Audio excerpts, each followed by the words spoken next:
चलिए खबरों में आगे बढ़ते हैं। छत्तीसगढ़ के जांजगीर चांपा जिले में 2.5 करोड़ की ठगी के मामले में धौलपुर के पूर्व बीएसपी विधायक बनवारी लाल कुशवाहा दोषी पाए गए हैं। इस मामले में जागीर मुख्य न्यायाधीश मजिस्ट्रेट ने बनवारी लाल को 7 साल के जेल की सजा सुनाई है। बनवारी लाल के अलावा शिवराम कुशवाहा, बाल किशन कुशवाहा, जितेंद्र कुमार, विजेंद्र सिंह के खिलाफ भी केस दर्ज हुआ था। फिलहाल ये चारों पुलिस की पकड़ से दूर हैं। जिला अभियोजन अधिकारी नंद कुमार पटेल ने बताया कि राजस्थान की chit fund company Garima home real estate and allied company ने जांजगीर चांपा जिले के चांपा के लायन चौक पर अपना दफ्तर खोला था।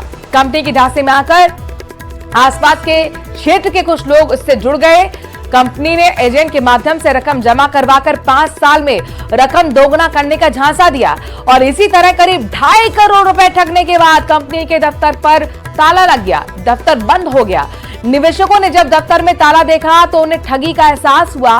निवेशकों ने मामले को लेकर रिपोर्ट दर्ज कराई और इसके बाद ये कोर्ट का बड़ा फैसला है। 2.5 करोड़ की ठगी के मामले में आखिरकार 7 साल की सजा पूर्व विधायक को सुनाई गई है। न्यायालय के समक्ष में उनके खिलाफ में अभियोग पत्र प्रस्तुत किया जाता है। मामले का विचारण जब होता है तो फिर गवाहों के कोई कथन होते हैं, उनके कथन के आधार पर उन्हें जो रकम जो उनसे जो ली गई थी, उस रकम के एवज में उन्हें जो बॉन्ड पेपर दिए गए थे, उस बॉन्ड पेपर को न्यायालय अवलोकन करते हैं, उन्हें सही पाते हैं और आरोपी के विरुद्ध में मामला जो है संदेह से परे प्रमाणित होता है तो उन्हें भारतीय दंड विधान की धारा 409 के तहत 7 वर्ष का, 420 भारतीय दंड विधान के तहत 7 वर्ष का और 30 हजार रुपए का, कुल 60 हजार रुपए का जुर्माना एवं चिट फंड अधिनियम के तहत 3 वर्ष का कारावास और 3 हजार रुपए का जुर्माना से उन्हें जो है दंडित किया जाता है। मुख्यमंत्री भजनलाल शर्मा के काफिले में टैक्सी कार के टकराने से हुए हादसे में एएसआई के जवान की मौत हो गई है। सीएम के काफिले में हुई चूक को गंभीरता से लेते हुए डीजीपी ने उच्च स्तरीय जांच के आदेश दे दिए हैं। मामले की जांच डीसीपी पूर्व तेजस्विनी गौतम करेंगी तो वहीं एएसआई सुरेंद्र सिंह की मृत्यु पर डीजीपी साहू ने दुख जताया है।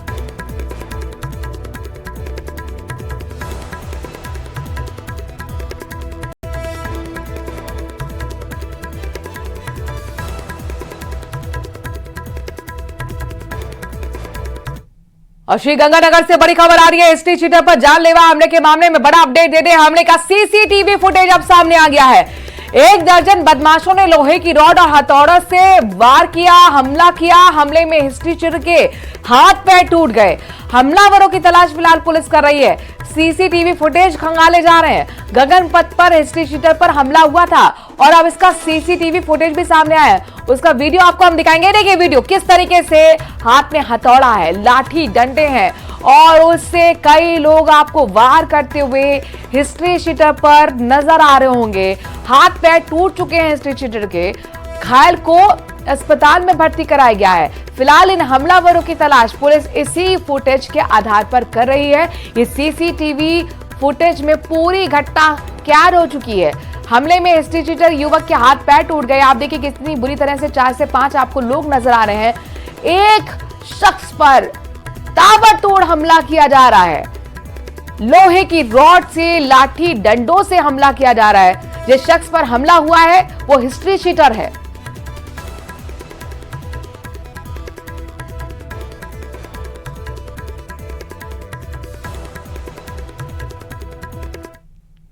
उपचुनाव में 6 सीटों पर शिकस्त झेलने के बाद अब कांग्रेस में मंथन और संगठन को मजबूत बनाने की कवायद शुरू हो गई है। प्रदेश कांग्रेस मुख्यालय में इसको लेकर 2 दिन तक मंथन का दौर चलेगा, जिसमें संगठन की मजबूती को लेकर रणनीति बनाई जाएगी। बूथ से लेकर ब्लॉक और जिलों में कांग्रेस के संगठन को मजबूत बनाने के लिए पदाधिकारियों को जिम्मेदारी दी जाएगी। कांग्रेस के प्रदेश अध्यक्ष गोविंद सिंह डोटासरा 16-17 दिसंबर को प्रदेश कांग्रेस कमेटी के पदाधिकारियों की अहम बैठक बुला चुके हैं। इस बैठक में कुछ बड़े फैसले होने की भी संभावना जताई जा रही है। बैठक में प्रदेश अध्यक्ष पदाधिकारियों को टास्क भी देंगे। प्रदेश कांग्रेस कमेटी के महासचिव और मीडिया प्रभारी स्वर्णिम चतुर्वेदी ने बताया कि 16-17 दिसंबर को प्रदेश कांग्रेस कमेटी की अहम बैठक होने जा रही है, जिसकी अध्यक्षता प्रदेश कांग्रेस के अध्यक्ष गोविंद सिंह डोटासरा करेंगे। इस बैठक में संगठन से जुड़े हुए कई अहम मुद्दों पर चर्चा की जाएगी। भविष्य की कार्य योजना पर भी बातचीत होगी। प्रदेश कांग्रेस कमेटी के अध्यक्ष गोविंद सिंह डोटासरा के अध्यक्षता में दिनांक 16 और 17 दिसंबर को प्रदेश कांग्रेस कमेटी के पदाधिकारियों की महत्वपूर्ण बैठक आयोजित होगी। बैठक में जो प्रदेश के प्रभारी पदाधिकारी हैं, जिलों के प्रभारी हैं, उनकी एक रिपोर्ट ली जाएगी और जो ग्रास रूट पर कांग्रेस कमेटियां हैं, ब्लॉक कांग्रेस कमेटियां हैं, मंडल कांग्रेस कमेटी हैं, बूथ कांग्रेस कमेटी हैं, इन सबका फीडबैक लिया जाएगा। कौन सक्रिय है, कौन निष्क्रिय है, कहाँ पे पद रिक्त हैं, इन सब पे चर्चा की जा करके इनको भरने का, इन पे पदस्थापन करने के निर्णय लिए जाएंगे और दिनांक 16 और 17 को संगठन को आप मजबूती देने के लिए संगठन के आगामी कार्यक्रमों की रूपरेखा पर चर्चा होगी और महत्वपूर्ण जो है निर्णय इन मीटिंग्स में लिए। राजस्थान में कांग्रेस उपचुनाव में मिली हार के बाद में संगठन में तब्दीली के लिए तैयारी कर चुकी है। प्रदेश के अंदर ऐसे निष्क्रिय और जो पार्टी के तमाम तरह के टास्क में विफल रहे लोगों को जो कमेटियां हैं वहां से बाहर करने की तैयारियां की जा चुकी है। बहुत सी कमेटियों में ऐसा काम शुरू भी हो चुका है और आने वाले वक्त में उन लोगों को पार्टी से बाहर कर दिया जाएगा। फिलहाल प्रदेश स्तर की एक बड़ी बैठक 16 और 17 दिसंबर को जयपुर में आयोजित होगी, जिसमें आखिरी मौका दिया जाएगा ऐसे लोगों को टास्क देकर के जो लोग निष्क्रिय रहे हैं वो अगर खुद को साबित करने में कामयाब रहे तो पार्टी उन्हें फिर से मौका देगी, नहीं तो ज़्यादातर लोगों को बाहर का रास्ता दिखाया जाएगा। क्योंकि कांग्रेस को जिस तरह से उपचुनाव में हार मिली है उसे लेकर के दिल्ली में हाई कमान ने प्रदेश अध्यक्ष, नेता प्रतिपक्ष और प्रदेश प्रभारी के साथ में एक बड़ा मंथन किया था, जिसके बाद से तब्दीलियों का दौर शुरू हो चुका है। अब देखना यह है कि जिस तरीके से कांग्रेस दावा कर रही है कि आगे आने वाले वक्त में 2 महीने के अंदर कांग्रेस की तस्वीर बदली नजर आएगी, उसका कितना असर ग्राउंड जीरो पर नजर आता है। कैमरा पर्सन अविनाश के साथ में अरबाज अहमद, न्यूज़ 18 के लिए जयपुर से। चित्तौड़गढ़ के चंदेरिया कस्बे में 23 नवंबर को सोने मकान में हुए चोरी के मामले का पुलिस ने आखिरकार खुलासा कर दिया। इस मामले में पुलिस ने 3 आरोपियों की गिरफ्तारी की है। उनके कब्जे से सोने चांदी के गहने बरामद हुए हैं। गहनों की कीमत लगभग 6 लाख रुपए बताई जा रही है। पुलिस के मुताबिक चंदेरिया निवासी मकान मालिक 23 नवंबर को अपने परिवार के साथ मुंडन संस्कार में बाहर गए हुए थे। उसी रात को अज्ञात चोरों ने मकान का ताला तोड़ा, अंदर घुसे। चोरों ने सोने चांदी के जेवरात, नकदी चोरी कर ली। पुलिस ने केस दर्ज कर आगे की कार्रवाई शुरू कर दी है। टीम ने घटनास्थल और आसपास के इलाके के सीसीटीवी कैमरों के फुटेज चेक किए। चोरी और नकबजनी के मामलों में चालानशुदा आरोपियों से पूछताछ की गई। मिले फुटेज से तीनों पकड़े गए आरोपियों के हुलिया भी मैच होने पर उनसे पूछताछ कर गिरफ्तार किया गया है।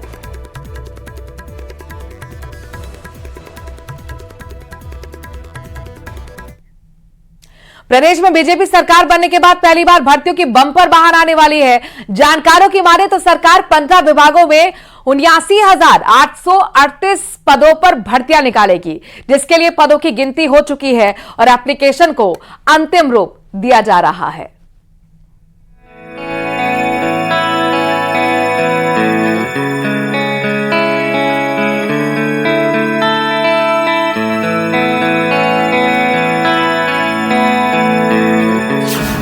प्रदेश में खुलने वाला है बम्पर भर्तियों का पिटारा। एक साथ करीब 90,000 पदों पर भर्तियां। चतुर्थ श्रेणी कर्मचारियों के लिए सबसे ज्यादा वैकेंसी। वादे को निभाते हुए राजस्थान की भजनलाल सरकार राइजिंग राजस्थान समिट के साथ ही इस साल के अंत तक 90,000 से ज्यादा नौकरियों का नोटिफिकेशन जारी करने वाली है। सबसे बड़ी बात यह है कि सभी विभागों से इसकी सूचनाएं मांगी गई है और राजस्थान कर्मचारी चयन बोर्ड इसकी तैयारी में जुट चुका है। इसके साथ साथ ही आरपीएससी को भी आने वाले समय में और नई अभ्यर्थनाएं भेजी जाएगी, ताकि जो वादे सरकार में आने से पहले भारतीय जनता पार्टी ने किए थे उन वादों को पूरा किया जा सके और राजस्थान में जिस तरीके से पेपर लीक और तमाम तरह की घटनाओं को लेकर के पिछली कांग्रेस पर भाजपा की सरकार आक्रामक थी, उस पर अपने वादे पर खरे उतरते हुए युवाओं को नौकरी देने के सपने को पूरा किया जा सके।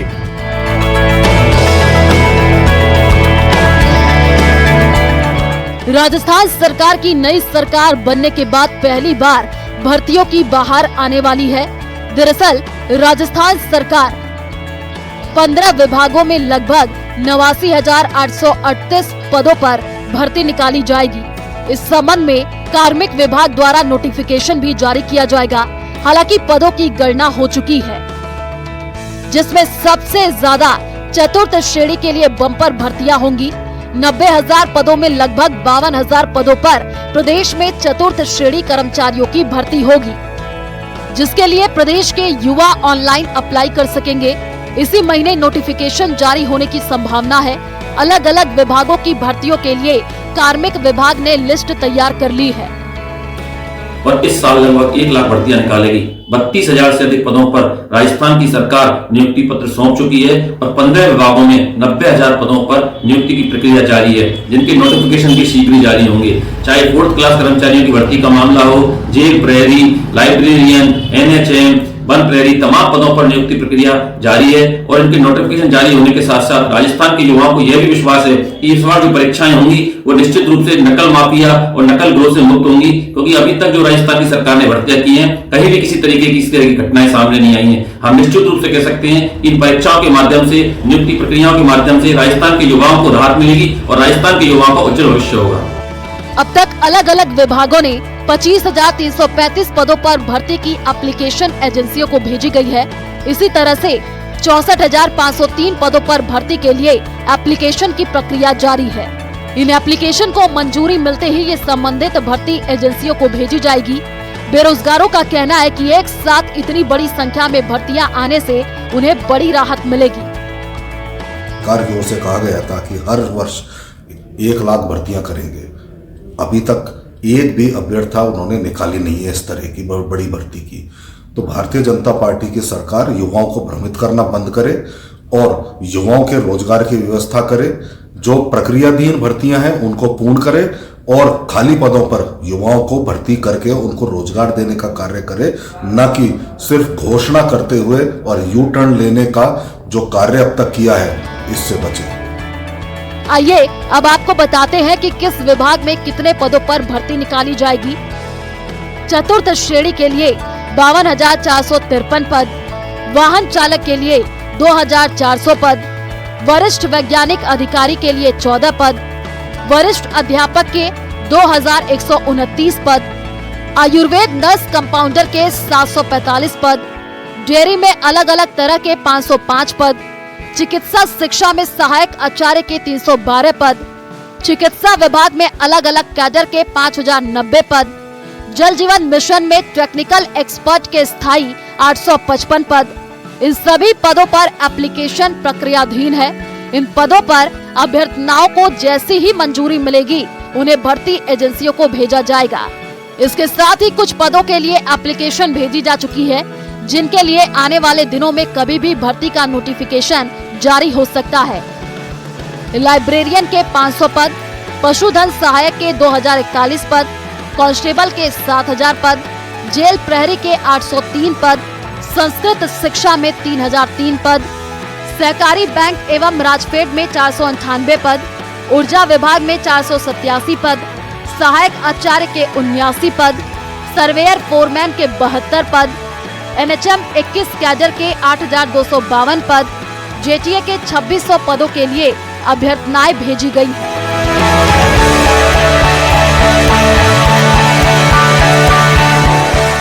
सत्ता में आने से पहले राजस्थान की भारतीय जनता पार्टी की सरकार ने ये वादा किया था कि युवाओं को रोजगार देंगे और बेरोजगारी पर चोट मारेंगे। बेरोजगारी पर चोट मारते हुए राजस्थान की भजनलाल सरकार 90,000 से ज्यादा नौकरियों की सौगात इस महीने के अंत तक देने जा रही है। बताया जा रहा है कि नौकरियों को लेकर के नोटिफिकेशन जल्द ही जारी होगा। 15 विभागों से रिक्त पदों की सूचना मंगाने के बाद में अब राजस्थान का कर्मचारी चयन बोर्ड इसकी तैयारी में जुट चुका है और इस नौकरियों से सीधे तौर पर आने वाले साल में बेरोजगार युवाओं को काफी राहत मिलेगी और सरकार अपने वादे को पूरा करने में भी खरी उतर पाएगी। Lovely Wadhwa, news 18 Jaipur.